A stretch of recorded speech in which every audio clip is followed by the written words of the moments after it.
Amaro neza bakunze ibiganiro bya BTV Burundi bandajya mukurikirana imbonesha kure yanyu muri mu mihingo itandukanye tubahe ikaze mu kiganiro BTV Sports amakuru y'inkino abariko aravugwa hirya no hino tuba tuyaga mu bijanye n'inkino muri rusangi tuza kuba tuyaga ku mugwi nserukiye y'igihugu intamba mu rugamba ufise urukino kuri uno wa gatanu ukina n'umugwi nserukira y'igihugu wa Côte d'Ivoire les éléphants ubona yuko baza kuba bakina igihe cy'isaha 3 z'ijorombe ntamba mu rugamba zifite amahirwe angana gute muri runo rukino ubona yuko rutaza kuba bworoshe hariya mu gihugu cya Côte d'Ivoire abana yuko bagiye ko bahura n'igihugu twabwiye ko kiba kitoroshe mu mupira w'amaguru tubaza kubica hirya no hino tubaza kubitira mu cya Amerika tubona yuko hariho hamwe Amerika imaze kuba irangira ariko hariho no mu bindi bihugu itararangira ni umukinyi Bimenyimana Bonfils Caleb ubona yuko yasubiye kuronka umugwi inyuma y'imisi atamugwi afise nyuma yuko yari mu mugwi wa USM Alger ubona yuko agiye kuba akinira umugwi hariya muri Arabie Saoudite tuza kuba tubigarukako umugwi wa Jeddah Sport Club ubona yuko biba bimeze neza cyane kuno mukinyi w'umusatizi w'intamba mu rugamba turaza kuva ngaho dukubitire ku mugabane wa Buraya no ku mugabane wa Asia no ku mugabane wa Amerika hose ariko haraba inkino z'imigwi inserukira bihugu bariko barondera itike yo kwitabira inkino z'igikombe cy'isi zizobera hariya muri Leta Zunze Ubumwe za Amerika ubona yuko bitazoba byoroshe turaza kuva ngaho tuvuge kuvuga ku bakinyi n'abandi Lionel Messi yarayakinye urukino rwiwe rwa nyuma hariya muri Argentine akinye mu gisoke gihugu Argentine hasigaye kuzokina inkino z'igikombe cy'isi gusa arumva yuko biharura amaze kuba agera ko maze kuba mu byumva nako yarayatsinze n'ibitsindo bigera kuri 2 turaza kuba tubayagira n'ayandi akanya kadukundiye tubahe ikaze rero imbere yuko twinjira mu idonido y'ikiganiro cy'uno munsi duhe ikaze umutumire mugenzi wacu Enoch Irakoze meze neza. Yes, jemeze neza cyane. Meze neza reka ndamutse abakunzi wa BTV abariko baratwumviriza bose bava bakageranizera ko ameze sawa. Je kurandi gwanje ni bomeze neza reka ndabwira ati nibaze dusangira ino nturi yitaborera. Tuba turi mu isi ya sport abasanzwe bakunda sport mwese muri rusangi muraho ikaze kugira ngo tubane hanyuma ibintu bigende neza cyane ama murakoze ku ikaze muduhaye. Abatari bakuzi ndabibutse yuko ari muri mugenzi wacu umenyesha makuru y'ibintu. Reka nibutse abantu nivyo tuba dusanzwe duhura ahandi hanze hano tukaba dusanzwe tuganira nk'abanyamakuru ariko guhurira kuri micro gutya navyo bari ivy'agaciro cyane sanzwe nkora nanje mu gisata ca sport nkora kusamiriza Soke FM nitwe Enoch Irakoze murakoze cyane. Imbere yuko twinjira mu idonido y'ikiganiro cy'uno munsi tubanze duce mu gihayanisho hamwe tugaruka twinjira mu idonido.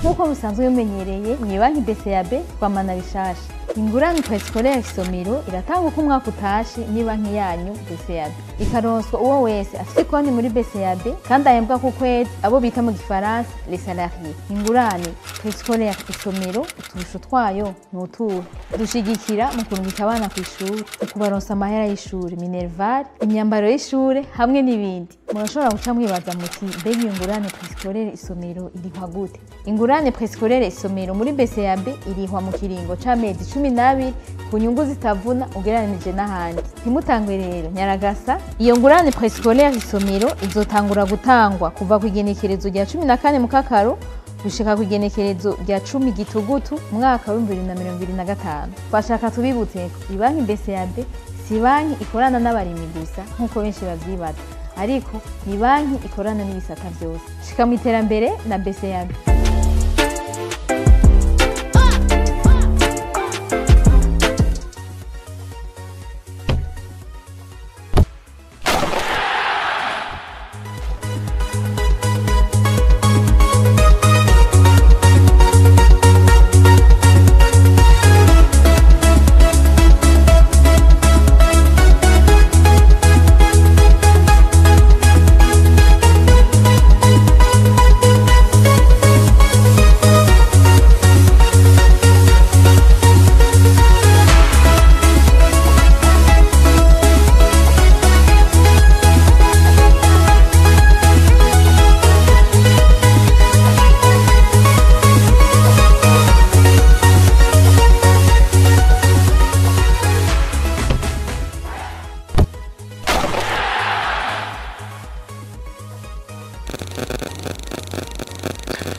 turagaruka tubandanya n'ikiganiro cyacu twinjira mu idonido mu kiganiro BTV Sport cy'uno munsi kuri uno wa gatanu intamba mu rugamba Enoke zirakina no mu giserukira gihugu wa Cote d'Ivoire muri zankino zo kurondera itike kwitabira inkino z'igikombe cy'isi mu mwaka wa 2026 cha utangwa tubwe ko atari kera cyane. Intamba mu rugamba ugiye kuraba imyimenyerezo amaziga iminsi bakora hariya muri Cote d'Ivoire abakinyi bafise urabona yuko abarundi bashobora kwitega iki ku rukino rw'uno munsi ubona yuko ruba rudasanzwe. Yes,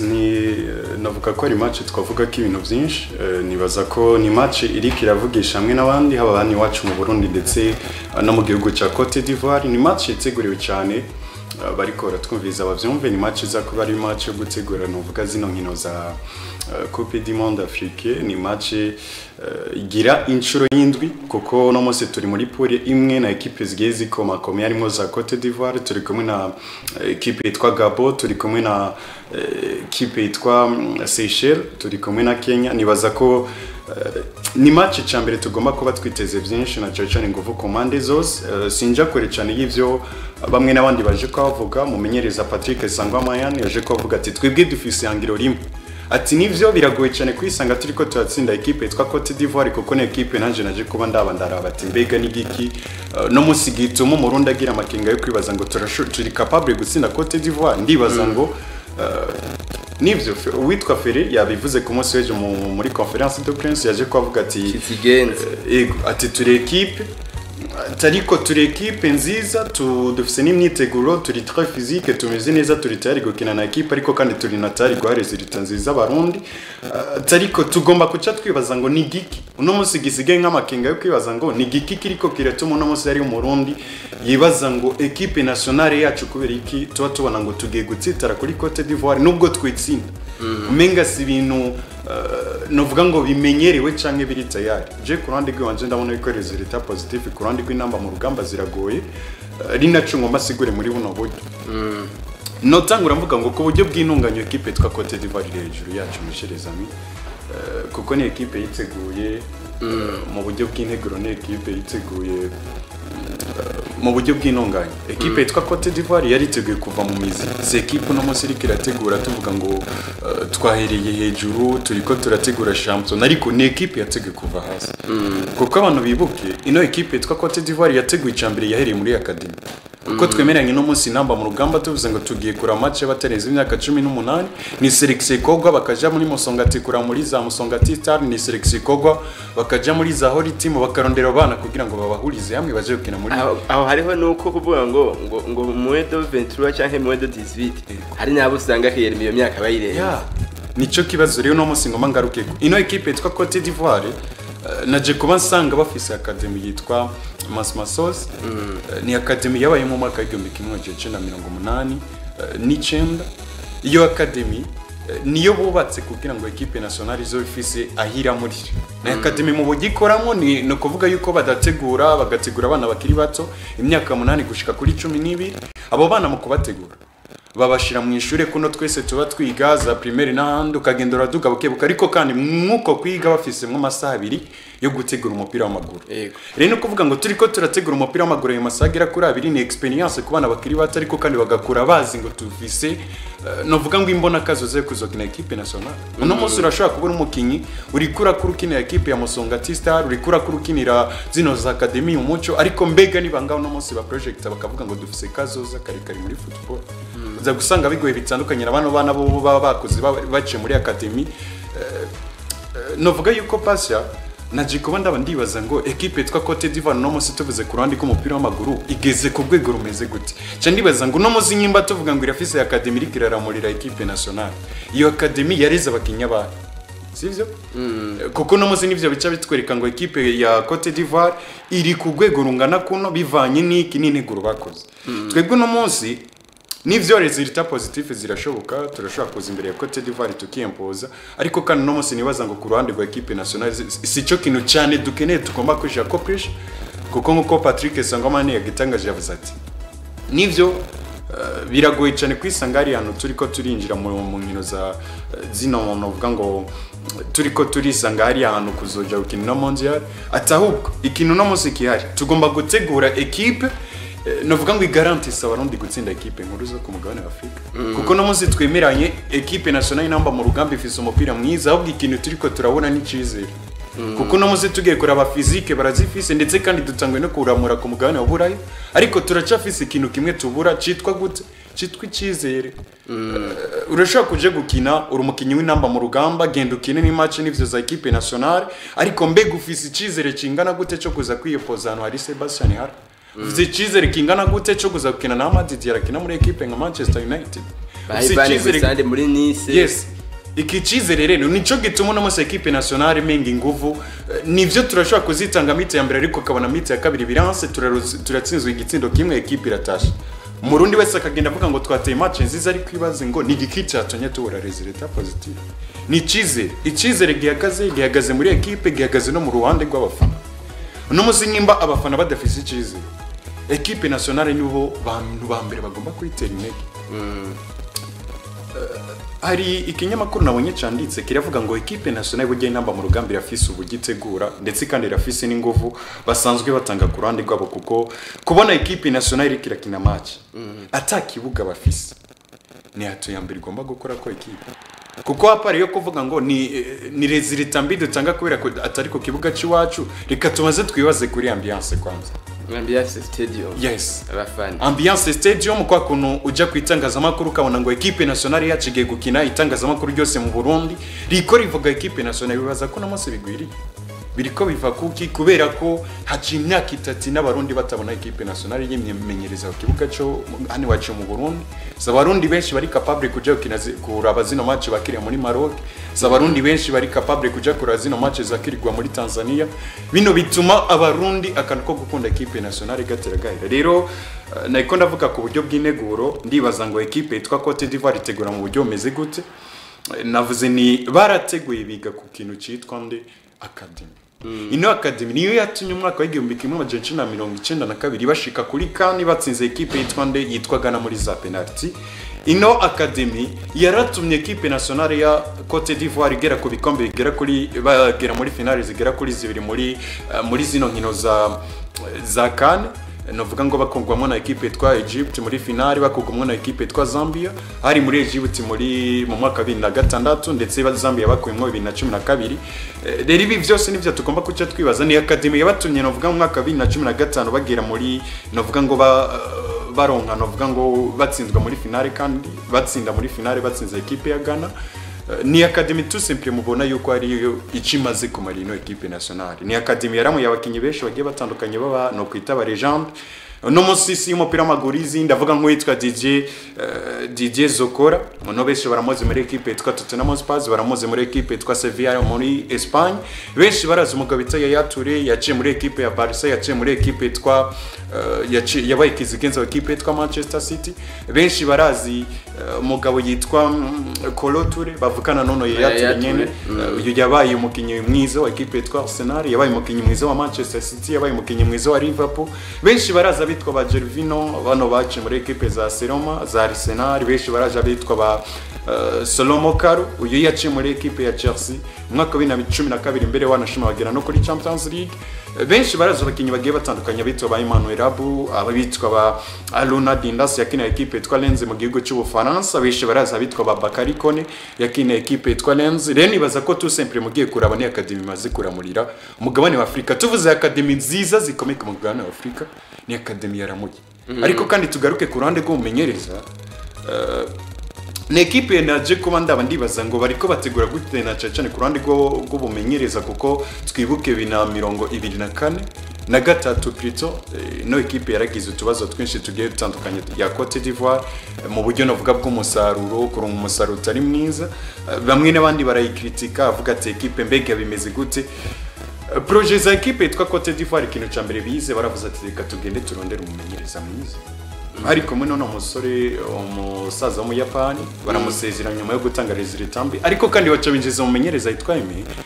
acashikira muri novuga mu nkino zigoye kuko tuvyibuke yashitse patient MCFA subirire byari wigase habye umumenyereza acashikira mu nkino yashikiye muri zino nkino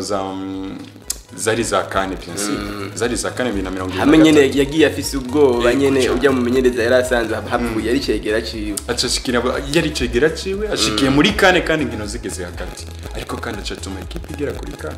no munsi umwaka waciye urangira equipe yitwa Cameroon Cote d'Ivoire bavarize baravuga ngo none uyu mumenyereza twari dukeneye tugomba kwitwaza na Chechene mu myaka myinshi imbere no kuvuga ngo bafise projet long term imyaka igera nko kuri 3 niyo yasinye muri iriya equipe twe dufise umugabo bita Patrick Sangwamayani nawe no musi turavyemera n'ivyo no menyereza mwiza ariko kandi yawe n'imyaka igera kuri 2 yo kuba ari kumwe n'ino equipe nawe avuga ati mwihangiro office ndashaka kuzoshikana equipe nationale ku gikombe ca kane no vuga kwinjira muri iriya kana afise ihangiro nyinshi zigiye zitandukanye ariko ndabona neza ingufu equipe nationale ifise zingana nizo Cote d'Ivoire ifise rero niyo mpamvu ndiko ndavuga ngo resultat equipe nationale igomba gutanga ari ahantu kurande gwanje n'imbega baraza gutanga iki cyane ku buryo bwa tapis vert bitandukanye na result ziza gutuma equipe nationale novuga ngo igera muri iriya Coupe du Monde ibinda bivuga mu buryo bugera kuri bubiri hariyo resultat zo kuzuka impoza imbere equipe yitwa Cote d'Ivoire ugatanga icizere ku ruhande rw'abarundi ugatanga icizere ku bakinyi yuko bafise equipe nkuru ishobora guhangara equipe yitwa Cote d'Ivoire nkuko twabikoze muri iyi match ya mbere abarundi bavyibuke ni match yari goye cyane baza kuba dutsinda igitsindo kigera kuri kimwe ko busa uko twabikoze imbere equipe yitwa Cameroon nkuko twabikoze imbere y'ama equipe agiye atandukanye twitwaye neza ariko kandi no munsi turakeneye kubona equipe nationale itanga resultat positif imbere ya buri equipe yose bahuye ariko equipe yo bavuga ngo yatanze resultat nziza nivyo Cote d'Ivoire yatsinze igitsindo kimwe muri match hari match retour Cameroon match bakinye na Cameroon igitsindo kimwe kubusa ico gihe bayishi baravyibuka equipe y'ikimenyerezwa n'umumenyereza Etienne Ndayiragiye tuvuge ko kuronka defete la defete qui itari lourde tuvuge ko ari umusaruro tuvuge ko utagayitse cyane kandi ari defete nibaza ko tuvuze ko ari umusaruro twatwibeshe nico nako ndavuga yuko equipe nationale no musi kintu tubura si kuri tapis vert ahubwo tubura icizere ico cizere si cizere utanga kuri match imwe kuvuga ngo twaje twitwara neza imbere ya equipe twa Cote d'Ivoire ngo tugomba rero kuca twumva yuko tufise equipe nkuru iri capable gushika muri novuga muri kane tukimpoza imbere ya equipe makuru ico cizere nico niko nkavuga ngo equipe nationale cizere bagomba gutanga ni cizere cyo kuza imbere ya buri equipe yose nkuru bakibirikane ballon nziza ariko kandi ambavu iyo ballon turakeneye na resultat positif nko kivuze kuko resultat positif no musi nizo zirikana ngo equipe nationale uri kurategura ariko tugomba kwerekana resultat positif zizotuma ariyo n'ibihugu bidutinya tukaza guhura na Kenya ana manota atanu ubwa mbere na mbere Gabon amanota 15 difference y'amanota 5 ku ntamba mu rugamba Gabon yanakwije 18 ari ntiyatsinze Seychelles ku munsi wa weju ya 18 Cote d'Ivoire 16 itsinze igwana kugira ngo ikwize 19 hasigare difference y'inota rimwe n'ubundi intamba mu rugamba intamba tufise manota agira kuri 10 nibaza ko ugiye kura kuri classement biragoye cyane pasya kwisanga turi intamba mu rugamba ziko zira muri rino championnat turiko tugera kuri yashoboka nico nashatse kuvuga resultat positif ziri possible mugabo kuvuga ngo turi equipe nationale igomba igere kuri muri kino gikombe cy'isi cya Afrika nibaza ko nico kintu kigoye kuko abantu bibuke ni pure nyinshi ni pure wisangamwo ama equipe agera kuri 6 ni pure kandi saba yuko equipe imwe ari yibandanya direct ni puri saba yuko equipe ya mbere irabandanije equipe ya kabiri iraza kubirindira novuga zino nkino zawe nukurindira yuko ija muri zino meilleure perdant hama yimpoza ibandanye niyo mpamvu uno munsi equipe yitwa Ghana yamaze gufata ikibanza ca mbere ibazo uno munsi pressure equipe yitwa Cote d'Ivoire igomba kwishaka kuri iriya match ariko kandi twibuke twabuze experience hagati mu kibuga yitwa Ndayishimiye Yusufu Nyange mugiye kurande kwa equipe yitwa Cote d'Ivoire bo bafise hatuko ko habaye nigaruka ryo mugabo bita Amadi Diallo kuko no musi twamubonye no muri equipe yitwa Manchester United ari karakoresha Amadi Diallo we yagiye yongeramo kubera ko nabatwaye kane heruka ntiyarimwe ego ndiko ndavuga ku bakinyi no musi equipe ifise yitwa Cote d'Ivoire twemeranye yuko hariyo atubobongotse mu gihe twebwe dufise atutwahomze no musi twemeranye ku ruhande rwa experience turacafise byinshi byo kwiga kuko niboza kumbwira ngo dufise bukuru kitagiye kwerekana experience yari ahantu umbwiriye ko dufise Abdi neza n'ivyo n'umukinyi mwiza ariko kuvuga ngo agiye kutwereka experience yari hano n'ibintu bitaboneka neza peut-être yuko turafise abakinyi bamwe n'abandi bakina muri za Belgique ndavuga dufata karanga bano ba Klaus bakina za Norvège bano bakina agiye atandukanye nivyo turafise abakinyi nka Jean Claude Giramugisha kuva muri equipe yitwa La Flamme Tourmano hariya mu gihugu ca Sudan turafise abakinyi bagiye batandukanye Jean Claude navuga yuko nko ku ruhande rw'iwanje ndashobora kuvuga nti ari mu bakinyi bo ku rwego mpuzamakungu ugiye kuraba na club asanzwe kinamwo style afise stat afise muri Al Hilal Omdurman cyo kimwe na Jordi Yongora buno buremere bw'amahiganwa yego ku mahiganwa ameze neza ariko pasi yacu turabira ama adversaire bafise uza gusanga hari akantu kaka difference ku ruhande rwa ya difference sinaka ni na difference igaragara irabone make resultat positif ku ruhande rwa equipe nationale ndazibona hano hamwe gusa kuvuga mu bice novuga nko kwijana ndabona ibice nka 10 kuri equipe nationale icambere ni giki ni cya kintu cy'uburyo bw'integuro ariko twibukanye yuko nta gihe kinitwarose cyo kwitegura ariko nibaza ko equipe nationale iratandukanye na club nkoze kuba ndakivuga equipe nationale tuvuze equipe nationale biratandukanye nano ma club kumva ngo equipe FC Barcelone kumva equipe kanaka kuko tuvuze equipe nationale ni equipe iteguye match iteguye imisi myinshi ni imisi 6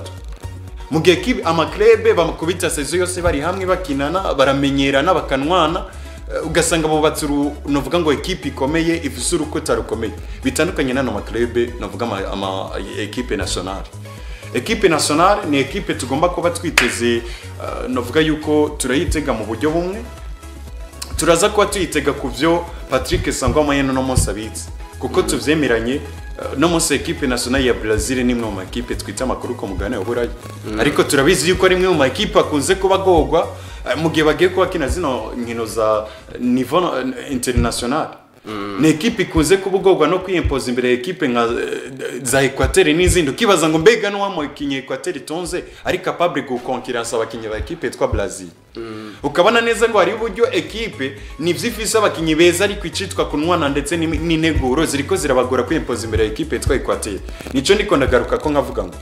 peut-être resultats ziwa cano ziri Cote d'Ivoire yashobora kuzivuga ngo tuje gukina na equipe ko naje kubanda mbona n'ama interview batanze na Patrick Sangomani yavuze ngo pressure si twebwe twishira ko pressure gutsinda ino match atahubwo pressure igomba kwicira ko iri equipe twa Cote d'Ivoire kuko bo bicambere bafise Gabi bari imbere ica kabiri bazi yuko baje gukina na equipe nariko kandi equipe yashoboye kuba yitwara neza imbere yabo muri match za mbere nico kintu bagomba kuza bishize ko nka pressure mu gihe twebwe inamba mu rugamba tuza tuvuga ngo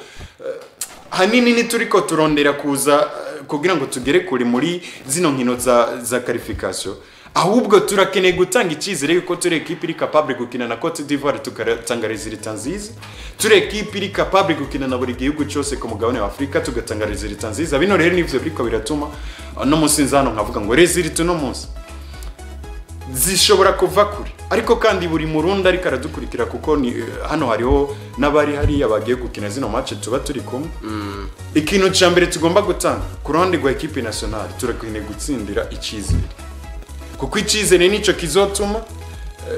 tuza gukina na equipe nka Cote d'Ivoire twumva yuko turi hareze tuvuga ngo tuje gukina na equipe twa Cote d'Ivoire isanzwe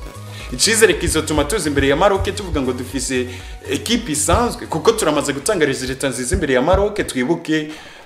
badutsinda kimwe ku busa muri match za qualification ya kane irangiye twibuke kuza imbere ya equipe yitwa Centrafrica tukagombora amagora agira kuri 2 twibuke resultats za equipe nationale tout simplement muri rusange nibaza ko ntizari zibi cyane nubwo twagiye turakora ama defeat agiye atandukanye ahubwo ikintu kimwe twabura n'icya cizere cyatuma tumentena matches tukaronka umusaruro kuko harageze n'igihe abantu bavuga ngo equipe nationale dutunze ni equipe ishobora gutera mite ya mbere nziza ariko mite ya kabiri bakadutsindira mu munota 70 tukabona turi igori baravyibuka muri ka ubone equipe nationale biko baraba harimo ikintu cya experience n'abakinyi bafise amaraso twavuye ko bashobora gutena minota itari mike no bivanye n'umu adversaire ubu twavuga nk'akarorero ugiye kuraba intamba mu rugamba mugwi bagiye gukina nubyo n'umugwi uri kuri haut niveau n'ibihugu byo ku mugabane wa Afrika burya nakare igikombe cy'isi bagihamagara imigwi igera kuri 5 yonyene hari imigwi iseruka 5 ku mugabane wa Afrika barasanga cyo ushobora kuba kifise amahirwe yo kwitabira zino nkino bakashobora kuronka qualification mu bihugu 5 byitabira nkino z'igikombe cy'isi muga muri kino gihe urabona yuko hazo kwitabira ibihugu bigera ku 9 ku mugabane wa Afrika tuvuge tuti ugiye kuraba muri rusange urukino guno munsi resultat za gutanga ku ntamba mu rugamba kuko ari gihe bashobora kuvuga bati banashima nkuko twavuze ati baratsinzwe igitsindo kimwe n'umu adversaire de taille baratsindwa mugabo wabonye yuko harimo ikintu cya endurance atakuba ngo badebukiwe ngo agire igice cya kabiri babedomine cyane est-ce que ukino guno munsi dufate en cadeau y'ugutsindwa y'ukunganya igitsindo kimwe dufate ku kindi mugo ibyo ukavuga ati nubwo banganije bavuga bati urukino kipe yashobora gutsinda ibitsindo byinshi mugabo ukavuga ati bana akabakinye bariya baratsinda urabye physionomie ya match runo rukino resultat y'uno munsi dishobora gutanga icizere iki kuko mu akarorero Patrick Sangwe gukina runo rukino wo gusubiriza urwa mbere yararukinye c'est-à-dire yuko ari byo yagiye ariga kuri no mugwi bahuye bafite uko bagiye baritegura urwa mbere na mbere n'ubundi bariko baritegura bandanyije bitegura kwitegura ku rukino gusubiriza twitega impinduka izihe mu rukino guno munsi mukibona yuko ya experience irimo ya abakinyi bafise experience barimo n'abakinyi bakiri bato bashira kuvuga ati bagenda ku muvuduko bagiye ku muvuduko equipe nationale ya Cote d'Ivoire iko irakina bashobore gutena nyene bazibire canke batakire rimwe ya ubajije ikintu cyiza kuri kote ya equipe nationale tugomba kubona resultats zimeze gute ariko kandi tukabona abakinyi bitwara gute imbere iriya equipe yagiye kubakina ku nshuro yabo ya kabiri kuko nibaza ko ugiye kuraba kuri liste ya equipe nationale hari byinshi byahindutse je naje ko ndabivuga ndavuga ni nyimba twabonye 2019 tuza muri kane bikana ico gihe wibuka abakinyi twari dufise meshereza mu nomusi nabo dufise nivo twari dufise zari nivo ziteye ubwoba kuba twari dufise umugabo nka Fiston Abdurazak kuba twari dufise Saido Nibazonkiza mwiza kuba twari dufise Saido Birahino mwiza kuba twari dufise abagiye batandukanye bakiri mu bihe byabo abitwa bagayeri abantu bari buka bitwa bangandomari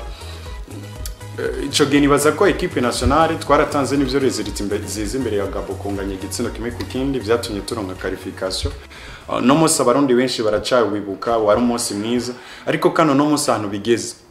kandi no kuvuga ngo twarayihonyuyemo ikintu abarundi tugomba kubaka no kuja muri kandi cyasigaye mu mutwe niko atagitsindo na kimwe kigeze gitsinda yego no kuvuga ngo kandi twarayihonyuyemo twarahonjeje ni vyiza ikintu rege gisigaye no munsi no kumenya ngo dukeneye kandi ariko kandi kwinjira muri iyo kandi vyagaragara yuko twayimerite twe dufise ubwo bushobozi bwo kwisanga kugira ngo tuje gutanga resultat nziza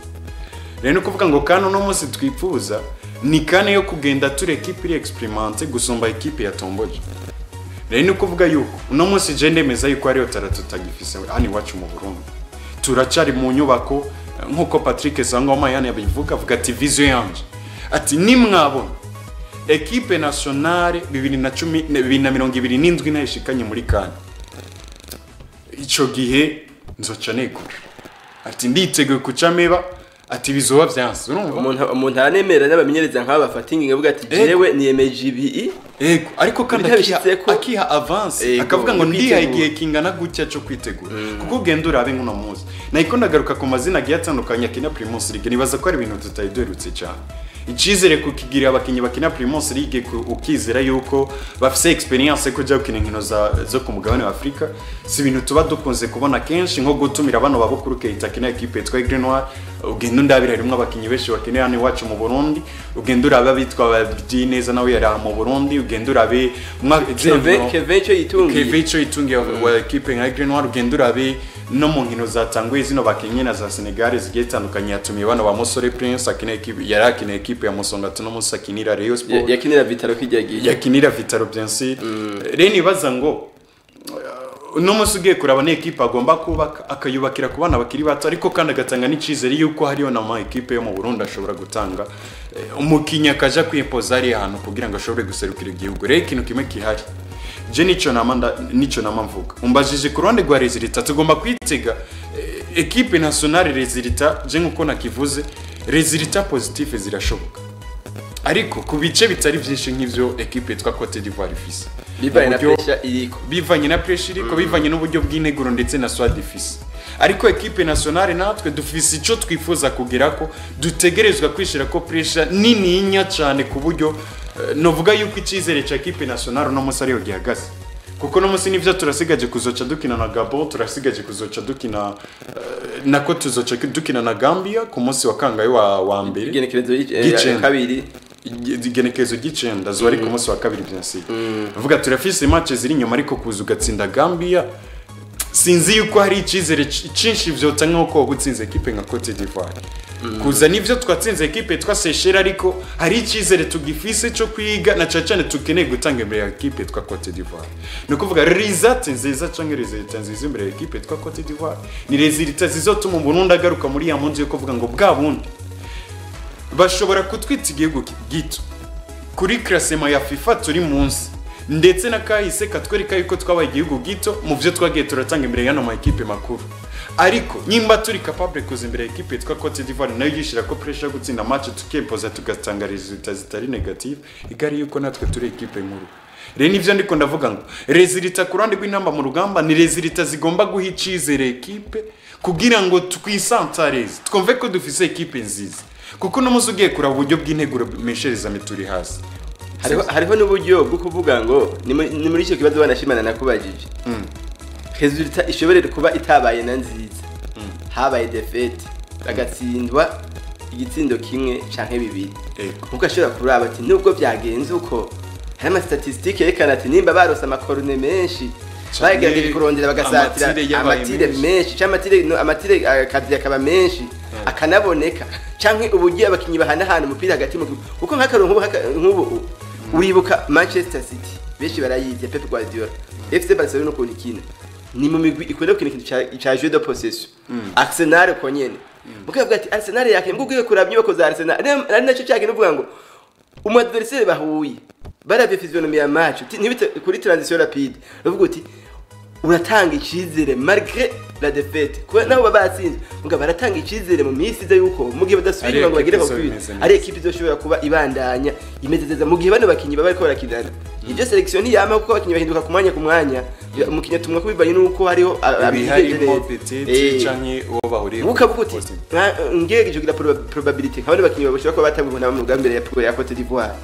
ukuntu bigenjeje nubwo babatsinze cyangwa banganije ukaraba uburyo bubatse ngo ni projet y'igihe kingana gute uburyo bubatse urukino kuko ati wawo undi wa mukinyi banashima no kuri muri club arimo cyangwa urabibe urugero rw'imyaka afise réellement nimba ariyo kuko urazi ko abakinyi benshi ku mugabane wa Afrika imyaka barayibesha hasha kuba umukinyi afise imyaka 30 arafise imyaka 39 cyangwa 40 ukababona bandanya kina kuko tibasi nubwo biruko mu gihe baba bari kumwe urabona ko bifise icizere cyo gutanga umusaruro niko ndavuga kino kintu rero wanashima ku ntamba mu rugamba tunabigira ko mugenzi wacu bamwita Cedric kwizera batazira Feitoto akunda kwikendera kuri intamba mu rugamba hafi arakunda kwikenda amahera amakuru y'abakinyi b'abarundi baba banashimara bashobora kuba babinasura kuvuga ati nkwirikirana umwana nimba ari muri Swede cyangwa muri Belgique ndabe umwana usanga afise nk'abavyeyi afise ubwene gihugu bubiri umwe ugasanga ni Murundi cyangwa Murundi kazi ugasanga uri nawe ni wahariya nyene nako twabibonye no kuri Mateo Nkurunziza yaraje gukinira ntamba mu rugamba yageze kuvugwa ko barashobora kubagiranira n'ama contact ukaja kuraba rero wewe yashoye kugira ati kubwiwe ababona yose abakinyi bashobora gutangura mu kibuga mwigoro na yuko ashizeyo umunyegori Jonathan Ahimana amushira imbere ko shobora gutangura mu kibuga nibaza ko Marco Weymans amushiramwo urana ko ari experience Marco Weymans uramwibuka muri kane 2019 ico gihe yarimwo ni wanashima na zino match yagarutsemo nabonye numukinyi nyene equipe nationale igomba kwifashisha kuko arafise byinshi azotanga ukaza kuraba ku rundi ruhande umukinyi bita niyo kuri cross urabona yuko nawe nyene ni umukinyi muri bashasha mu ntamba mu rugamba ariko nawe kurana n'umukinyi mwiza nivo yiwe ndetse na experience yasanzwe akina nayo yuko n'umukinyi mwiza afise ico agomba koza tanga we yashoye ko abatondeka gukurikira Sabiyumva Frederic ku mutima wa defense nk'ibisanzwe urumva n'umukinyi wa batatu ugiye kuraba batatu batanu babiri gusanga umukinyi batatu batanu babiri mugabwa sanga batatu batanu babiri wa mukenyuro umwe ushobora gutuma umumenyereza ashobora kuvuga ati ngire block hagati agumize hagati umugabo bita Noshabi yaronze muri equipe ya Leverkusen ya Leverkusen check bena n'umumenyereza Simon Inzaghi muri Inter de Milan akunda kuba gukoresha hagati mu kibuga kashira ugiye kuraba umukinyi bita Parfait bizozura ziko nawe nari mukinyi mushasha uwo bita Musanga hari makinyi aba hagati mu kibuga ukaza kuraba no bita Marco Bimaze yaje muri rwarutonde rw'abakinyi batanu bari ku ruhande rwo hagati kuko agaruka inyuma gufasha ku nimero 3 hana yuko n'umukinyi ugiye kuraba no bita Abedi Bigirimana mu gihugu cy'u Rwanda baramuzi Abedi Bigirimana ku ruhande rw'ubusatirizi urabona ko abakinyi bagira kuri babiri bonyene wo bita Kana Kimana Bienvenue ariko ku nimero baje babiri bisanga imbere nuwo bita Kana Kimana Bienvenue nuwo bita Girumugisha Jean Claude Musauza kubwiwe niyo bakinyi abona yuko boshobora gutangura mu kibuga muri match y'uno munsi ndabira abakinyi bakina commande abakinyi bazakina basubira inyuma baduga abakinyi bashobora gukina ku mpande basubira inyuma baduga urasanga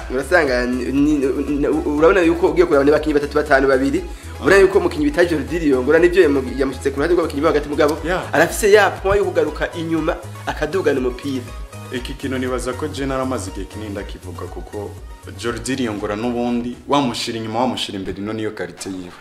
uburyo asanzwe akinamo si Jordi Riyongora zo mutuma kuguma inyuma ngo agume ni si Jordi Riyongora zo mutuma muri ligne d'attaque ngo agumeyo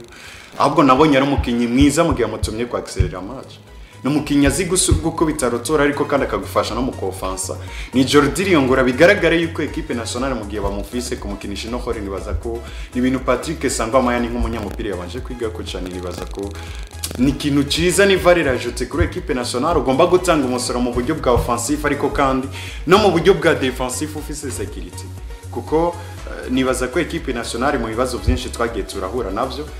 nicage wabona ngo twagerageje gutera umupira mwiza twakinye passe twakinye vyiza na biriya ariko kabona ngo muri ligne d'attaque mbega bariko badufasha iki vyatuma no munsi Bonfils Karebe igice cyambere kirangira tubona mengana n'umupira yakoze ko akisanga hanze bibaza ko byava ku tanguza abakinyi batatu watanguje Jordi Riyongora urabizi ko ari umukinyi wamushize muri ligne d'attaque mu gihe yabuze ballon aragaruka inyuma ligne offensive ayisigira vide tanguza umukinyi mu gihe wazanye novuga ngo dufata karo yashiramwo umugabo bita Mukono Erdino ku rundi ruhande azungurutse muge Jean Claude Girumugisha yatanguye hanze Mukono Erdino nawe nuko mu gihe yabuze baros umukinyi zotuma kuje gufasha kugira ngo Bonfils Karebe akore kuri bar niyo mpamvu kugira icyiyumviro nk'ico ni kintu ciza kuko icambere wazanye Jean Claude Girumugisha n'umukinyi twabonye ari capable kugumana baron ariko kandi ari n'umukinyi ashobora kuba yovuga ngo ndashobora gukina bino na biriya je nabivuze kuri match ya mbere ya Cote d'Ivoire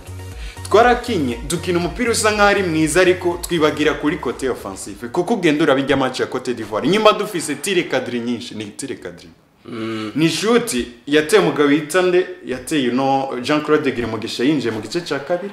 kuri passe yarahawe n'umugabo yitande Chancel Nahima ugiye kuraba rero ivyo twakina vyose gutembereza twabikinira inyuma dushatse kuvuga ngo turiko dukina ibinabiriya byose byabera inyuma reba ikagaragara ngo ni equipe turiko turakina ariko kandi mu buryo hagati mu kibuga dufise abakinyi bari experimente ariko kandi gukina ni bariko bararonka abo bakina nabo rero kuvuga ngo kubakira ku bakinyi bagera kuri 5 hagati mu kibuga ni style doje zigera kuri zibiri zose zishobora gukunda zikabarisa turiko turakina match turiko dukina high pressing umu adversaire aratwa ariko aradusumvya gukina ariko kandi turamupapuye baro turirutse nivyo bituma no munsi tuvuga ngo tugomba kubaka systeme doje abakinyi 5 hagati kuko n'abakinyi babiri bo ku mpande bazokina cyane bomfasa mu gihe dufise baro bagakina badefenda mu gihe barifise umu adversaire ndabira ku rundi ruhande umukinyi hari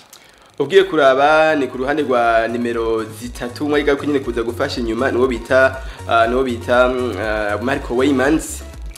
muri bandi batanu nyene bamwe batanu bagati hari Mike Wenmanzi ku ruhande rw'ibubamfu yego yes nibaza ko ni hore zimwe n'umugabo bita Jordi Riyongora kuvuga yuko ari umukinyi mwiza no mu récupérateur mwiza n'umukinyi azi guhorya defense na attaque n'umukinyi azi gufasha novuga ngo ligne offensive mu gihe turiko turagerageza kurondera igitsindo niyo mpamvu ndiko ndemeza ngo ni muri rusangi sinoje kure cyane y'ivyo mugenzi wacu Feitoto yakoze kuko ugiye kuraba no munsi ari karite tugomba kuca twisunga mu gihe tubonye novuga ngo swat tukine kuraba mbega karite dufise karite zikenegwa mu kibuga kugira ngo twitwe equipe iri capable guhangana zirakwiye kuri ko muri match birasaba kugira icyo bita block hagati yego kuko no munsi dufata karorero yatanguje mwiza mugabo bita Jonathan Nahimana atanguje mwiza mu Jonathan no munyezamu twabonye ari wone umwihweze wa Cedric Feitoto tuje kugwanje mbona yuko bifise amahigwe y'ibice nka mirongo 70% peut-être yuko ashobora guhinduramwo nk'umukinyi nka babiri canke batatu ariko naje ngiye kurasinoja kure yiwe rero nako navuga ntutanguje mwiza Jonathan Ayima urazi nkwereka je kurare rwaje hano ushobora kubona impinduka nk'imwe gufata nko guhindura hagati gatoyi cyangwa shiramo nk'umukinyi bita wo ku nimero 2 ko bajya ba nimero 2 beza ashobora gufasha ku ruhande rw'ubusatirizi kashobora kubona wita Kevin ico yitunge bijya n'umukinyi amaze gukonveka kabisa Kevin ico yitunge je niwe mbona mu bakinyi bo ku nimero 2 bazosubirira bita Karimu Nizigimana Makenzi peut-être yuko Kevin ashobora kudatangura ino match ivanye na experience no munsi bakene muri ino match ugatanguza witwa Christopher Ndwarugira kuri kabiri ugashiramwe umugabo bita Jody Yongora bivanye n'ivyo yipfuza reka Christopher Ndwarugira urabona ko asanzwe hari nyene reka tumere nk'ababifata gutyo no munsi utanguje Jonathan Ayima no umwe mu bakinyi nemeza yuko uri n'umukinyi ari capable gukina novuga ngo gufasha izamu n'umukinyi azi kwankesa baro mu gihe mu adversaire ateye twayibonye kenshi mu match agiye atandukanye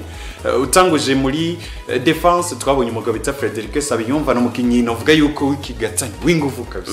mu gihe ukeneye umukinyi agufasha kuzibira ukazana Fere n'umukinyi mwiza Ruco ukacuzana ku rundi ruhande witwa Christopher Ndwarugira nawe n'umukinyi na ugiye kura bari kumwe no Fere n'abakinyi bamaze kwa banwana bamaze igihe kinini bari kumwe ariko kandi bafite niyo experience bamaze gutanga byinshi muri equipe nationale uzanye witwa Kraus Niyukuri n'umwe mu bakinyi n'ivyo nta gihe kinini amaze muri no equipe nationale ariko zino match nka zibiri gusa zitatu amaze kuba twereka muri equipe nationale amaze kuba twereka niveau nziza uzanye hagati mu kibuga witwa Parfait Bizoza kariti ya mbere kintu ca mbere ngomba kumutuma ni kintu kimwe Parfait Bizoza n'umukinyi agomba gutuma equipe nationale agomba kuba afise kariti yo gukora ya defense na attaque kino nico kintu je kurandi gwanje na mambo na muri equipe nationale kibuze turakeneye umukinyi kinatuje bino twaye dutangiye kumona ko kinyi bitandashimye Yusufu Nyana tuza ballon umenye ngo kariti yiwanje ngomba gutuma equipe adversaire nyimba dufashe ballon twebwe turi intamba mu rugamba ngomba gutuma defense yanje ndayihoriya na attaque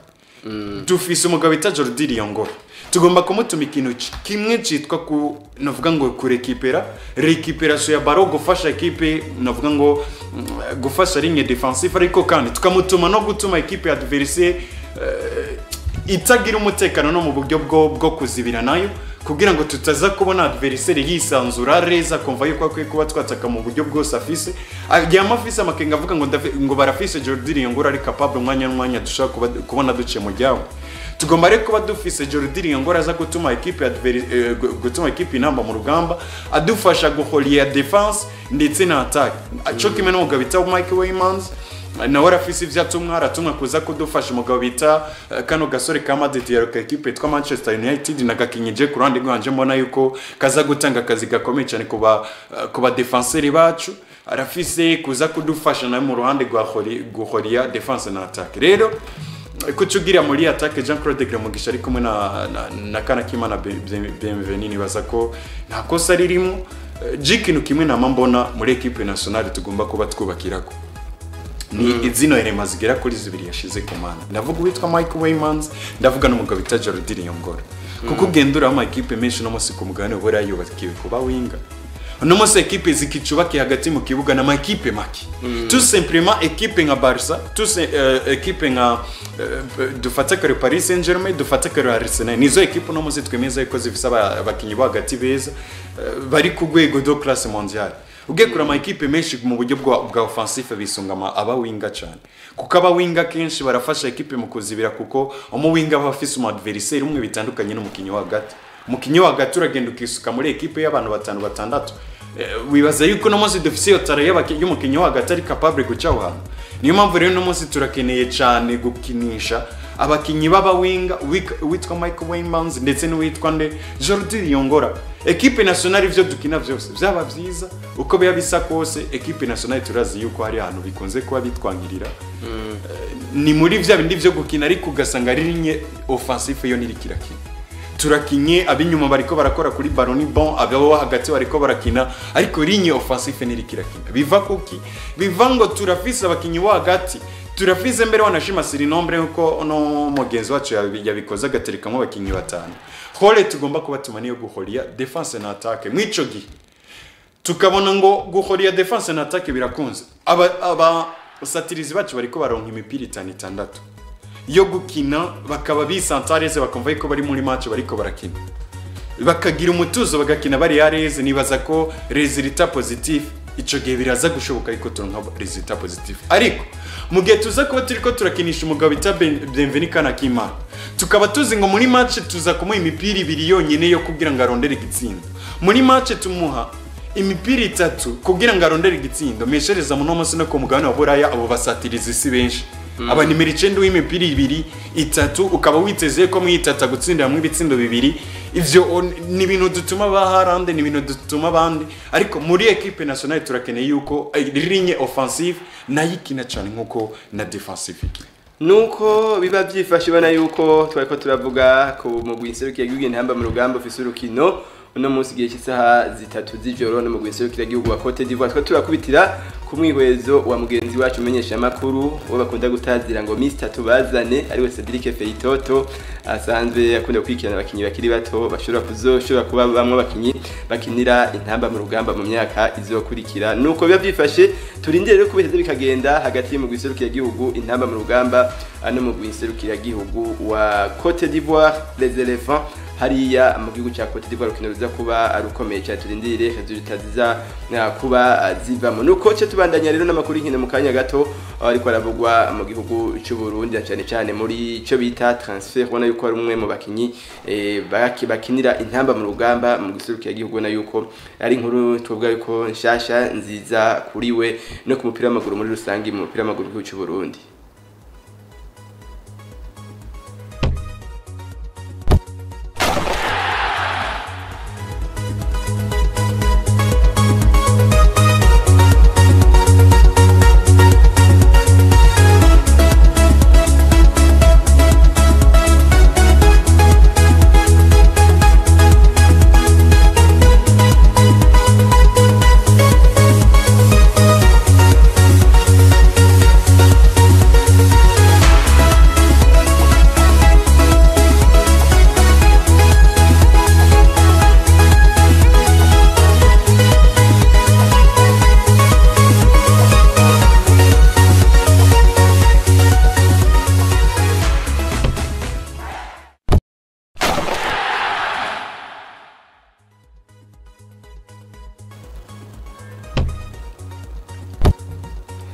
Tubandanya n'amakuru y'inkino yacu y'uno munsi ni mukinyi bita Bimenyimana Bonfils Karebe no mukinyi nimero 9 rutahizamu wo mu gwiserukira gihugu intamba mu rugamba inyuma yuko atarafise umugwi muri no Miss Enoch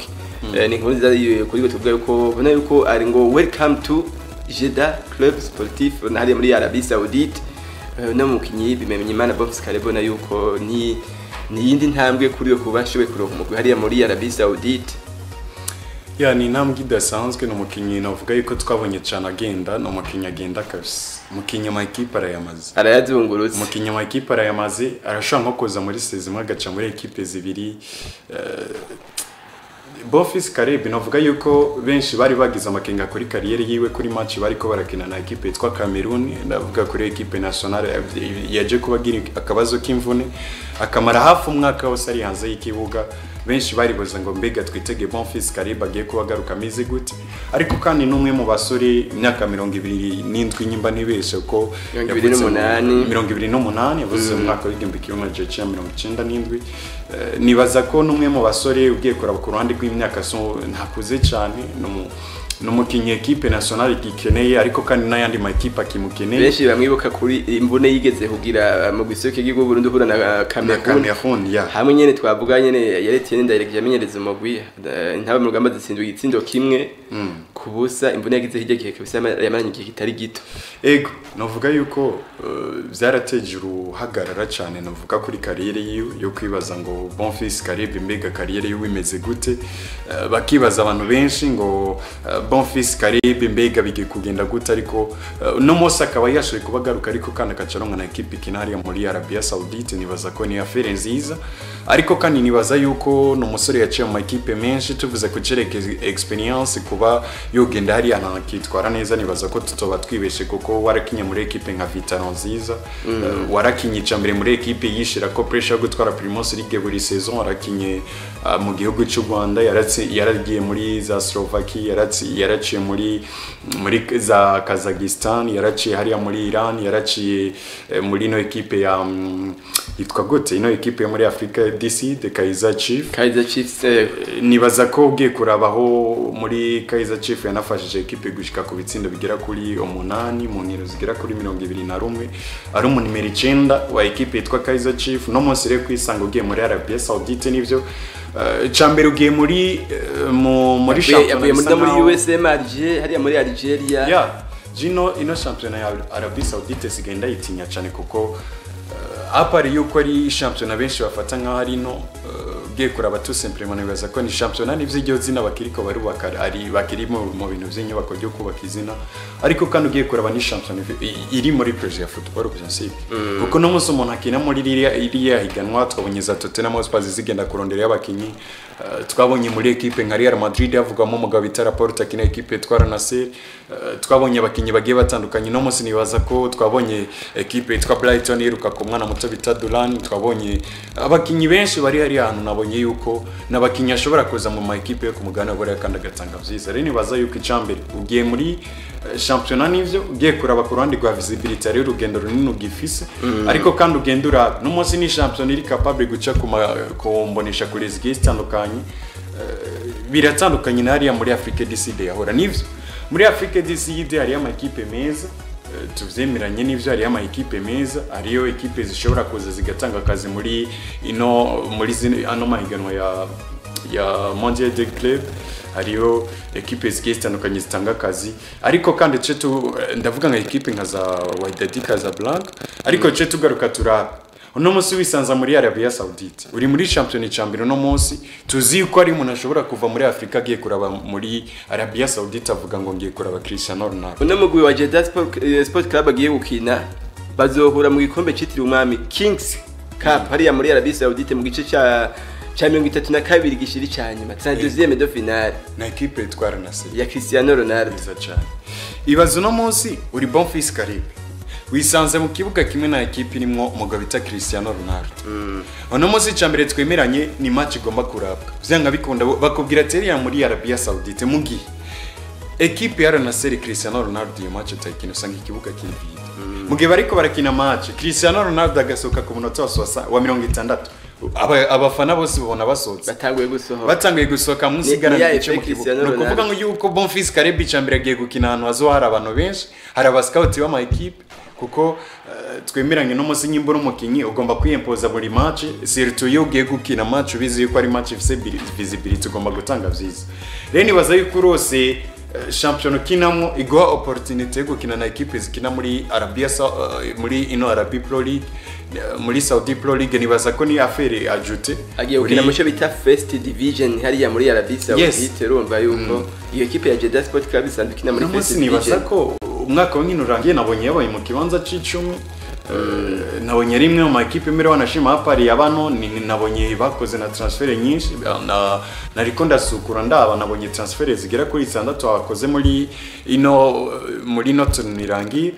Kandi ugiye kuraba abakinyi bazanye n'abakinyi bariko barafasha ama equipe agiye atandukanye ari akiniriya division yo muri Saudi Pro League ya nibaza yuko tout simplement Bonfils Caribe anagiye n'ahantu hazomuha visibility, ariko kandi akamenya yuko agiye gukora kugira ngo aziyempoze yitware neza kugira ngo bize bikunde tubone umukinyi wo mu gihugu cy'u Burundi kandi ashoboye kwiyempoza ari ahantu bimutume yisanga no mu izindi equipe. Ariko enoke kuri ikinyene ari ikintu cya bimenye Imana Bonfils Caribe nayo kwimigwi yarayizungurutse yo ku mugabane wa Aziya hehe arahazunguruka. Tudushaka kubona uti nubwo biruko turazi ko n'abakinyi b'abarundi byanse bagiye mwigeragezwa bira aho nawe ntaho yagenda kone ko hamaze n'igihe nubwo bo mwaka umwe mugabo akaba yarahabaye yahakinye n'inkino nkeye. Tudushaka kubona yuko hambavu ya avantage kuri equipe nationale ntaba mu rugamba kubera yuko agiye gukina muri ndiganwa nagiye kuzo niya umwanya zoba na experience zoba irimo kubera ko guhura n'imigwi irimo abakinyi b'ibihangange gahura na za Al Ittihad rimwe gahura na za Al Ain za Al Qadisiyah hari bana Cho Fernandez za Al ni championnat wi gushaka kubona yuko uno musore bimenya Imana Bonfils Caribe afite management meze neza. turagaruka cyane ku bagents biwe nibaza ko n'abagents bazi kudiringa kuko no musi kuba uvuye mu mvune ukaba nivyo yakinye izo match nka 8 gutyo muri nyuma yo kuva mu mvune match 21 yakinye muri no equipe ya Kaizer Chiefs hariya na USM yakinyeyo niyo yahoraho ahavuyeyo ho yanakinye inkino ziki cyane kuko ugiye kuraba inyuma yo kugira imvune yagarutse dutangura kubona kinishwa ku minota 70 ndibukana match we ya mbere yakinye yinjiye mu minota 70 gutyo aho yaje kubona atera umutwe ukagonga poto nibaza yuko tout simplement no mugabo bita Bonfils Caleb kwisanga ugiye gukina hari ahantu hari visibility ariko kandi ukaba ufise niyo experience ama equipe amaze kubukinamo menshi yagiye atandukanye wakinye mu ma continent yagiye atandukanye gutembera ibi byonyine nkuko waruna kivuze biragaragaza ngo aba agents afise abamuhagarariye abamufasha na cyane muri kazoza kiwe nko mu bukinyo umupira w'amaguru biraboneka ko bari mu kazi aho bikino cadu novuga ngo twoca turaba ni mbega yandi abandi bakinyi bobo bariko bategurwa gukina cyane muri buno buryo ndibuka umugabo bitanda yishimiye Yusufu Nyange niwe yigeze kuvuga ngo no munsi nivyo nkina muri equipe ikomeye nkina muri OGC ni seri mu gihugu cy'u France atari ndemera yuko muri equipe yitwa Grenoble yitwa dufise impano yitwa Ngabonziza Blanchard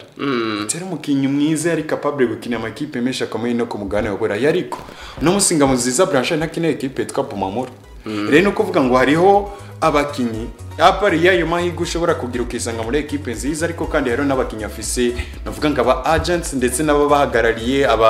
abashobora kubarondera amasoko batuma uwo mukinyi agera kuri yashoboka rero nibaza yuko Bonfils Caleb afise abantu kabisa bazi kudiringa bazi kurondera equipe kwisanga ari ahantu uri umukinyi avuye mu mvune ariko kandi ri no mukinyi bamwe n'abandi bari bagikegeranya kuri niveau yawe nibaza ko no kurandi rwamuhagarariye bameze neza bari mu kazi Anuko biba byifashe ku makuru bariko ravugwa tugaruka mu kanya tubandanye n'amakuru y'inkino ariko ravugwa ku mugabane wa Buraya abana yuko naho nyene amakuru batari make ndetse ku mugabane wa Aziya hari za Leta Zunze Ubumwe za Amerika Latine imigwi ibandanye ikina mu kurondera icyo bita qualification mu nkino z'igikombe c'isi zimirije mu mwaka wa 2026.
Tubandanye n'amakuru y'inkino mu kiganiro cy'uno munsi dukubitire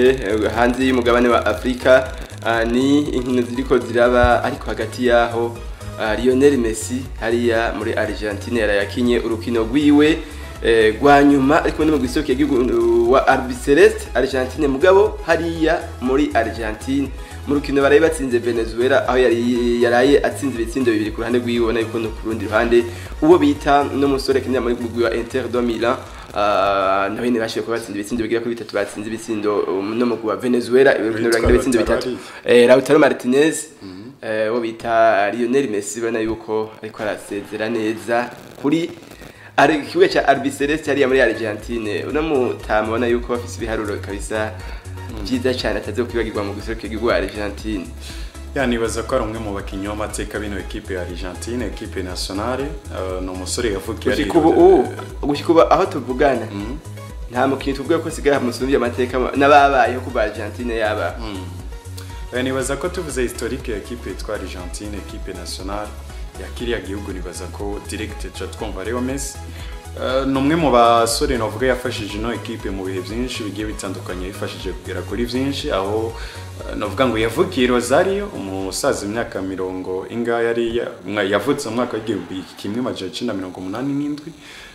imyaka 38 gutyo nibaza ko ari umwe mu bakinyi yafashije ino equipe yitwa Argentine kugera kuri vyinshi aho novuga yuko yatangiye gukina muri equipe nationale mu mwaka wa 2005 aho novuga yuko mu mwaka wa 2005 yarahijije no gutwara agashimwe ka Ballon d'Or y'abatarize icyo gihe Franco Mastantuono akinira Real Madrid hora muri River Plate ntiyari bwavuke ntibari bwo sinzi ntiyari bwavuke yavutse hajya imyaka 18 gutyo Franco Mastantuono yavutse mu mwaka wa 2000 kuvuga yuko icyo gihe witwa Leo Messi yaratwaye novuga ngo yari yinje muri equipe nationale y'abatarize imyaka 20. Iyo equipe nationale yanayifashije kugera kuri vyinshi abaje kuba batwara mbere wanashima n'igikombe c'isi biza kumuha na Ballon d'Or ya 2000 y'abatarize imyaka 20 birumvikana. Novuga yuko yageze kuri vyinshi bigiye bitandukanye aho bagiye baratwara ibikombe bigiye bitandukanye mu za Copa America batwaye kuva mu mwaka wa 2007 yafashije equipe nationale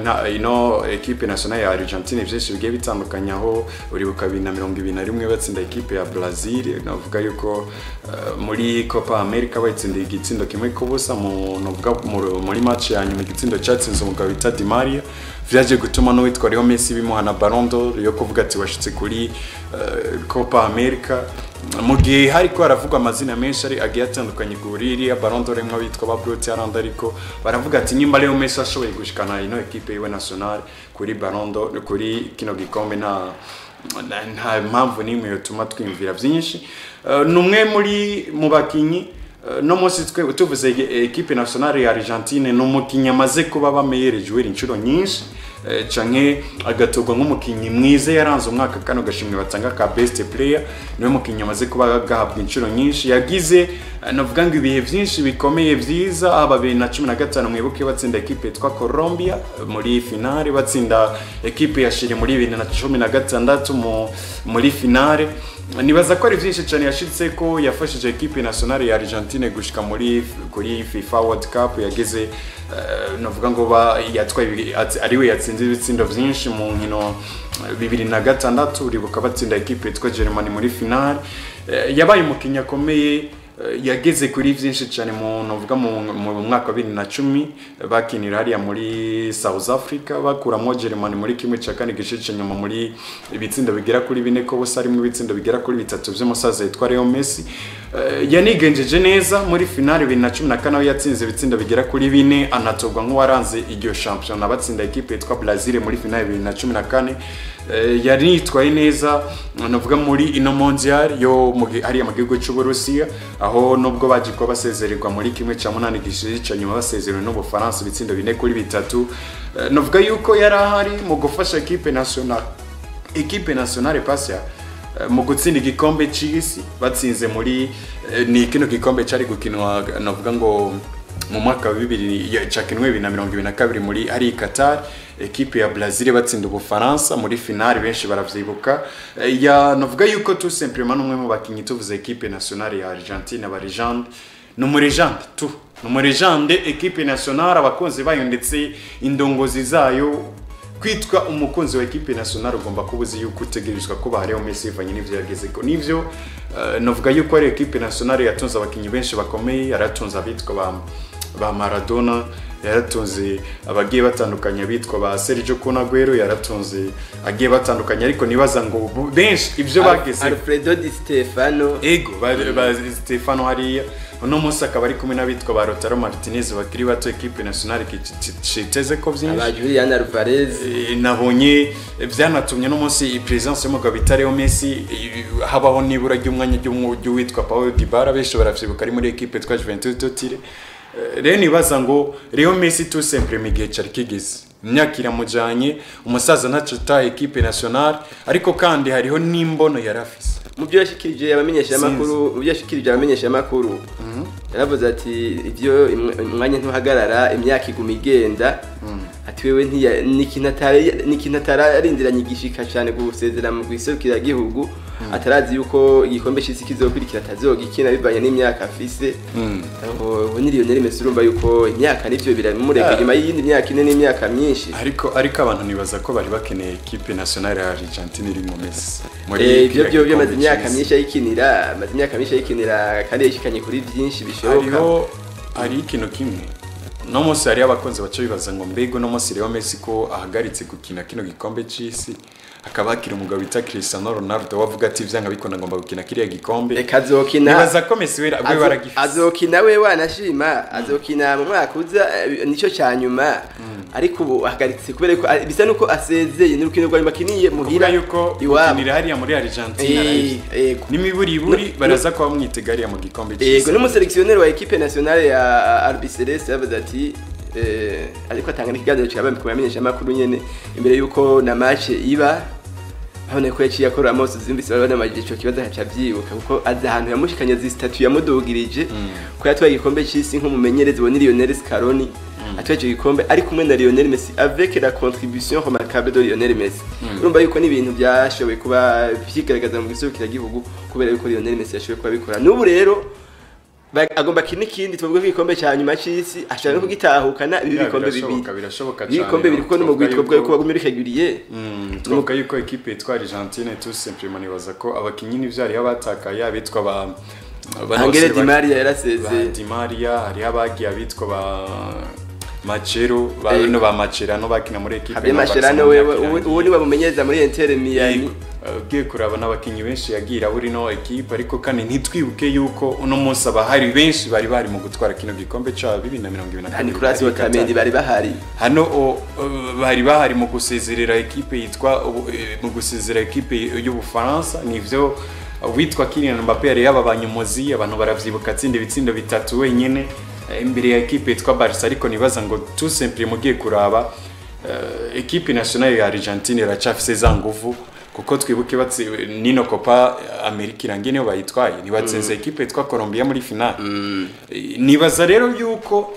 equipe nationale ya Argentine no musinguvu baracazifise urumosaza nka Leo Messi ushobora kuba novuga ngo unaniwe niyo myaka ukuze ariko kandi kuza no ukaba prise ukitwa baye prise ni CV muzini kwitwa Leo Messi watwayemo Coupe du Monde zigira kuri zibiri nibaza ko ni bimwe mu mateka yamaze kwa bikora abakinyi bake bino turabizi kuri bano ba pere batwa bikombe bigera kuri bitatu yikurikuranije ariko cyakabiri cyo giye kugwanira igikombe cya FIFA turabe ko naho turabe yuko bikunda asezerera neza kandi nibaza ko birashoboka cyane nivyo no munsi hari ama equipe nationale nabonye afise ingufu zidasanzwe nabonye equipe nationale nka Espagne kuza guhangana nayo biragusaba ingufu nyinshi nabonye equipe nationale y'Ubufaransa kuza guhangana nayo n'ibintu bisaba ingufu nyinshi ariko nibaza ko na Argentine ugiye kurabiza nguvu barazifise ugiye kura buryo abantu basore ba Pablo Barrios n'abakinyi bakiri bato no munsi bakugarantisa kuzofasha equipe mu myaka myinshi iri imbere ugiye kura abantu basore ba equipe yitwa bano ba Rodrigo de Paul yagiye muri Inter Miami nawe numwe mu bakinyi twabona yuko yafasha equipe nationale usivye yuko yanafasha equipe ya Atletico de Madrid ugendera bano ba Giuliano no asanzwe ari no mwana wa Erichoro nawe n'umukinyi mwiza ugiye kurabafasha byinshi cyane equipe ya Atletico Madrid ariko kandi agafasha na equipe nationale ya Argentine ku ruhande rw'inyuma hariho n'abakinyi batubwiye ko bakirimo nkaba Nahuel Molina muri Atletico Madrid baramwibuka no muri Mondial heruka nibaza rero ko tout simplement equipe iracahari Argentine kandi iri capable guha Messi byinshi cyane yipfuza kuzogera ko na cyane muri ino novuga ngo Coupe du Monde igiye kuza kuri undi ruhande ni umugwi serukira gihugu wa Brazil barayutsinze ibitsindo bigera kuri 3-0 umugwi serukira gihugu wa Chili Carlo Ancelotti kuba yamenyereza no mugwi awushikamwo nta gitsindo na kimwe equipe iratsindwa imaze kugira kenshi 3 tuvuge ko FA Carlo Ancelotti tanguye kwigaragaza kuko ntaratsibya rukino no mu mugabo yareka gutsinda ibitsindo bigera kuri 3 haciye hafi umwaka wose equipe ya Brazil hari muri 2024 itsinda ibitsindo mugabo asubiye gutsinda ibitsindo bigera kuri 3 muri kino gihe inyuma yuko wewe amaze kubashikira muri uwo mugwi urumva yuko ni biharuro atangwe kubiba bimera neza mu gusohoka igihugu wa Brazil bana yuko no bita Gustavo Messinho umukinyi mushasha wa Chelsea Estavio Messinho uyu mwana ni mwiza. Ya mwana afite technique nyinshi cyane dushobora kubona bamwe abakinnyi n'abandi bicarika ku ntebe. Ni mu guseruka bwa Brazil umenyezwa na Carlo Ancelotti tubonye yuko umaze kuba uronka twebwe ko Carlo Ancelotti turotera tarashika muri uwo mugwi wa Brazil mu nkino 14 baheruka gukina baronse clean sheet 3 zonyene we mu nkino 3 aronse clean sheet 3. Igihe atari bwaze Carlo Ancelotti yarose clean sheet 3 mu nkino 14 mugabo nawe kiri nkino 3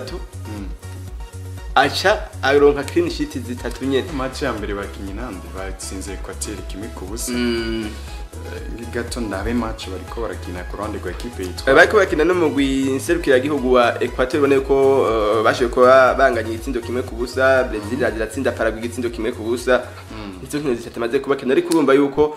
ni no mugwi nserukira gihugu wa Brazil dushobora kubona nawe nyine muri mu kandida mu nkino z'igikombe cy'isi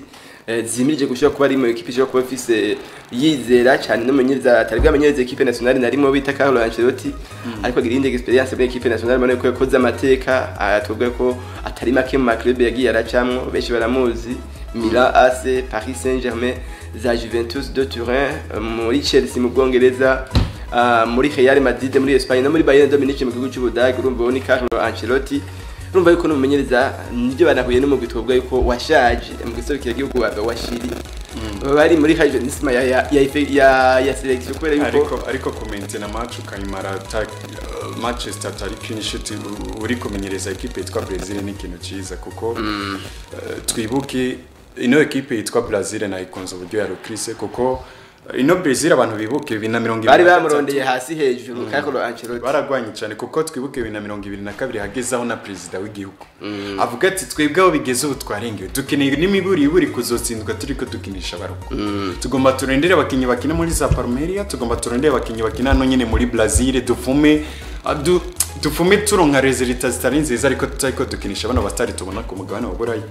Rero nibaza ko ikintu ca mbere no mugabo bita Ronaldo Luis Nazario yaciye avuga yaravuze ati muri equipe nationale yacu ikintu tubuze ni experience ku ruhande rwo kumenyereza. Ku ruhande rwo kumenyereza equipe nationale mes amis burya kwitwa umumenyereza wa equipe nationale ni ibintu biragoye cyane gusoma no kumenyereza club kuko icambere ubu mu selectionnaire ubufisa abakinyi barenga ijana ugomba gutuma equipe ugomba kurondera equipe y'abakinyi 11 uzotanguza muri match ugomba kurondera n'aba backup nka 5 cyangwa 6 nibaza ko atari kintu kiba coroshe mu gihe Brazil tuyiza abastari tunza bitwa ba Martinelli ukaraba ba Rodrigo Goes ukaraba abitwa ba Vinicius Junior ukaraba bitwa ba Rafinha ukaraba gibata andi konvuga kurande kwa attack ukaraba Enrique Felipe ba Estevao ukaraba impano ni nyinshi usanga ari equipe ifise siri nombre idasanzwe uno selectionnaire rero ugomba ko uri selectionnaire ifise experience n'imiburi uvuga je nkuze konda kivuga cyane kuri equipe nationale ndanakivuga no kuri equipe nationale namba mu rugamba uri selectionnaire icambere bubizi yuko ugiye kuzana abakinyi bavuye hirya no hino mu mahiganwa giye atandukanye ayo mahiganwa atandukanye bafise systeme doje bakinamo zitandukanye kuko no mose dufata korera umumenyere uri selectionnaire ukazana umukinya avuye muri Bundesliga uzanye umukinya avuye muri championnat bakina umupira nyaruka ugiye kuzana umukinya avuye hariya dufate kurivuye mu Bwongereza uzanye umukinyi akina muri systeme zinyaruka ariko kandi ziri mu ingufu nyinshi ugiye kuzana umukinyi muri La Liga ugiye kuzana umukinyi amahirwe menshi nuko akina muri championnat iriranta ariko iri mu bwenge bwinshi no kuvuga ngo rero no mu selectionnaire wa equipe nationale urazana abakinyi ukabigiranya ari benshi ariko kandi bafise amakarita atandukanye no muzi kuzana Rafinha ukamuzana muri equipe tunze Vinicius Junior ukaba capable kubatanguza bose mu kibuga sikintu coroshe no muzi kuzana ugiye kuraba abakinyi Brazil no muzi sanzwe yifashisha muri ku makote yose sikintu coroshe gushaka ku maintain ngo tanga umusaruro mwiza rero niyo mpamvu ndiko navuga ngo equipe nationale ya Brazil equipe nationale mbere wanashimi yari yose bikene umumenyereza afise experience idasanzwe kuko dufata karorero no musi bavuze ngo bagiye mu nkino za Trevens International bagiye muri nondwi nyene ariko kandi uza gusanga muri no weekend matches zatanguye hakorera no munsi za Espagne ni baraye bakinyi zando no musoza gusanga bariko barakoroka mu kibuga no kuvuga ngo rero zino nkino z'ibihugu ni nkino zitagwa ni imisi 35 yo kwitegura ico gerero umumenyereza ukiri navuga ngo ukirondera niveau yo kumenyereza biragoye kuzotuma umukinya vuye hariya kumwasosia kuvuye hariya bose ngo bace banwana amatu utange equipe nziza ifise systeme de nziza peut-être birashobora kuborohera no mugabo amenyereza equipe ya Espagne Luis de la Fuente kuko wowe ugiye kuraba abakinyi benshi barabava hajye nyene muri Espagne ni bano bavaza Real Sociedad ni ba Martin Zubimendi no bwakina muri Arsenal ariko afise experience nini muri Sociedad ni bano ba Oyarzabal bakina muri izino equipe nyene za Sociedad ni bano bakina muri Barca ba Pedro Gonzalez bandi uza gusanga nabantu bakina muri champion imwe usanga afise systeme doje zigomba gusa kumira nkaho zisa bitandukanye rero nabano basore ba Brazil no gukura umukinyi mu Bwongereza Brazil no gukura umukinyi muri Espagne Brazil no gukura indege umwanya munini ego reno kuvuga ngo nabakinyi bava hirya no hino imikenyo ritandukanye mentalite zitandukanye biba bigusaba experience kugira ngo ushobore kubasocia ubagira abakinyi bahuye ubanwanishe baba abakinyi bakina systeme zimwe ivyo batuma bibe bimwe kuko dufata ko nkono Mose Lamine Yamal kuriya kunagumana baro akazunguruka ku mupira n'ibintu vyiza abantu bose barapresse bakavuga ngo dufise Lamine Yamal mwiza no mukinyi mwiza ariko wibaza ngo hariyo equipe hagera Lamine Yamal yokinamwo nibikunde ku buryo yotevya baro gato ari za equipe zikinira high pressing bariko bariruka bari muri counter attack ugasanga yishe gitense ca equipe buzigori kubera iki ziriya system akinamo ariko muri Barca bavuga ati muhera Lamine Yamal araza kudufasha mu kokipa wa defenseur babiri batatu uko agumana baro niko Rafinha hariya hejuru aronka umutekano yaronka ama espace niyo mpamvu mvuga ngo equipe nationale mu kuyitegura ni ibintu bigoye cyane biba bisaba experience nini reni baza ko kuzana umugabo bita Carlos Ancelotti biriko biranagaragara kuri tapi vert ariko tanga vyiza ku ruhande rwa equipe nationale niyo mpamvu rero sinoja kure kuvuga yuko ari equipe igomba kuzitanga kazi muri ano mahiganwa ya bura ari zino higanwa za Copa America ari na zino higanwa zande za Coupe du Monde nuko biba byifashe rumba yuko Carlo Ancelotti agize intango nziza mu mugwi wa serukira gihugu La Seleção hariya mu gihugu ca Brazil tugira ko mbere ko turangiza kino kiganiro no mukinyi bita Marc Cucurella no mukinyi wa Chelsea muri kino gihe ko asanzwe akinira mu serukira gihugu wa Espagne ku nimero 3 bariko barekana ku munsi wejo equipe nationale ya Espagne ishobora gutsinda na Lamine Yamal bari kumwe atanga assist nyuma y'umwanya muto cyane nyuma y'iminota mike cyane beko batsinda igihugu ca Bulgaria Marco Cucurella ko yagize ikintu ashikiriza navuga ati ngo aritegurire cyane mu rukino bazokina bazokina n'umugwi serukira gihugu babe n'umugwi wa FC Barcelona mu rukino rwa Champions League ko Chelsea na FC Barcelona bazohura ngo bazoba bari muhira kuri Stamford Bridge atariko ati nta avuga ati akoresha ikintu cha fair play nyene avuga ati siniteze kumugirira nabi ati bwa bariteguye gukina ati sindi wawe ndiye kwimbira ngo zaba nabwira nabi ngo avunike kuko ngo razi ko amukenera muri equipe nationale baba bari kumwe ama success bariko baragira bagize mu gutwara eho bari kumwe ana yuko Cucurella mu bakinyi batangura mu kibuga kenshi muri equipe nationale igice kikiriza rero ngo ariteguye ku rukino rwa Champions League mirije gukina na FC Barcelona ateko na Lamine Yamal ati nubwo ngo bita amakorosi menshi ngo aramwiteguriye cyane nibaza ko ari jambo twabonye Dini Huijsen bakinana muri equipe nationale barikenera tujambo kuri Instagram sindaka jambo yabwiye Lamine Yamal yabariye Dini Huijsen karakano nyene ko kumucoza ko nacabwiye ati ndaje uzombo nibaza ko nka Lamine Yamal wewe n'umukinyi turabizi twese n'umukinyi atanga akazi uri Cucurella cyambere ugomba kuzi nawe yuko uri umukinyi mwiza kuba uri capable gukina equipe nka Chelsea nitwogaruka cyane kuri ino match equipe twa Chelsea na Barca ariko nibaza ko je kurande gwanje n'ubundi namambona amahirwe bisa nkangana kuko Chelsea na equipe nkuru kubukina muri iri equipe ukavuga ngo tuje gutanga akazi kuri equipe ya Barca niho bawibeshe kuko apari ivyo Enzo Maresca tumaze kuba tubona ashobora kuba akora udukosa tumwe no tundi bigatuma equipe itaronka umusaruro mwiza ariko ugiye kuraba kuri Swad ukaraba uburyo yubatse kuva inyuma gushika imbere muri ligne d'attaque nibaza ko Chelsea ni equipe bigaragara yuko ishobora gutanga akazi pe porte equipe yagiye guhura nayo rero Cucurella ukavuga ati ino si umupira w'amaguru yose ifitiye ubwoko umwana bita Lamine Yamal kuko twarabibonye n'umwana atanga akazi ni umwana amaze kubashika imbere y'ibigatanye bigiye bitandukanye akiyempoza agakina vyiza usivye ko nyene hariyo nabagerageza kumufata twarabonye nk'uwitwa Nuno Mendes yatanze match nziza imbere ya Lamine Yamal twarabonye uwitwa Alvaro Carreras yatanze vyiza imbere ya Lamine Yamal ari kumwe na equipe yitwa Benfica ariko ugiye kuraba ba defenseur benshi umwana wamereye nabi niyo mpamvu rero nakokore avuga ati jewe ati nubwo biri uko umukinyi n'uwi wacu ndamuzi ngomba gukora ico nshoboye cyose kugira ngo ntange vyiza kuri equipe yanje ya Chelsea tugere kure tutaravye ngo dufise umwana yitwa Lamine Yamal ngo aje gutanga vyiza nzogerageza uko nshoboye kose musarube mwiza urumva nuko kabisa niwe yashoboye ko bivuga wo bita Marc Cucurella basanzwe bakina no ku nimero acha ku nimero achako ku nimero 3 umwe ne ku nimero 7 nuko rero bavyifashe tubashimire bitwa mwadukenye imiganiro cy'uno munsi cya BTV Sports tubifurize kubana nyamugira ibihe byiza twifurize kubana nyamugira na weekend nziza aho muri hose dushimira badufashije mu buhinga bw'ivyuma batumye tuvuga mukatwumva mongera mutubona ku masanamu ariko hagati yaho ndagushimire no kuba witabiriye ubutumire yes ka ndagushimire cyane Pastor byari byiteka ridasanzwe kongera kubana nibaza ko atari ubwambira ariko nibaza ko nivyishimo biba bidasanzwe gura nk'abanyamupira kugira tuganire kuri sport ni vyinshi twayaze nibaza ko n'abakunzi bacu twari kumwe bavyumvise mwakoze reka ndabashimire cyane shimira abo twari kumwe nizera ko ibintu byari byifashe neza taco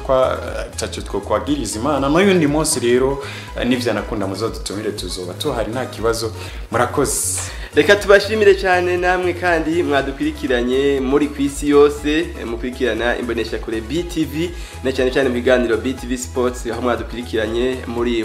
mihinga itandukanye mu mpande zine z'isi twifurize kubana nyamugira ibihe byiza mugira na weekend nziza tuzosubira ku munsi wa mbere tugaruka guca hirya no hino ku makuru y'inkino abariko aravugwa kandi turaba no kubyabaye mu mpera zindwi tuzogaruka kandi no kuri resultat kandi y'intamba mu rugamba uko byagenze